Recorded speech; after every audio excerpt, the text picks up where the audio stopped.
Да си направите пистолет от пластелин и две клечки. Една голяма и една малка. А сега правиш и така на пластелина.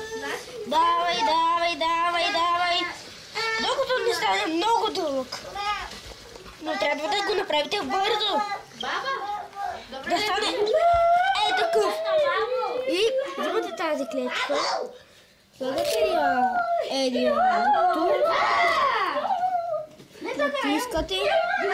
Натискате и то много силно. И правите и така. Давай.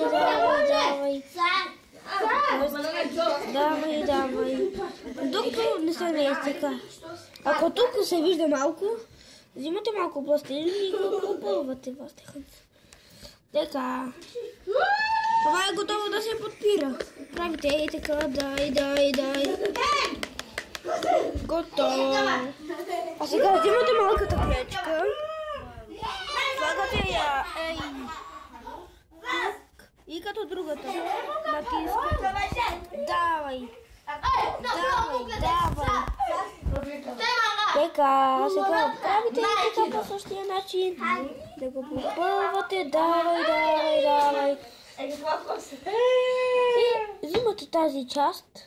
Слагате я тук. Взимате го. И така правите.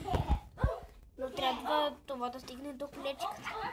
Така, и ето.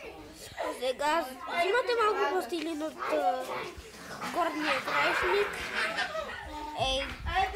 Аз ще гана се такива и като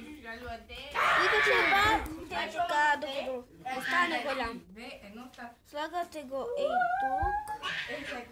И това тук. И готово.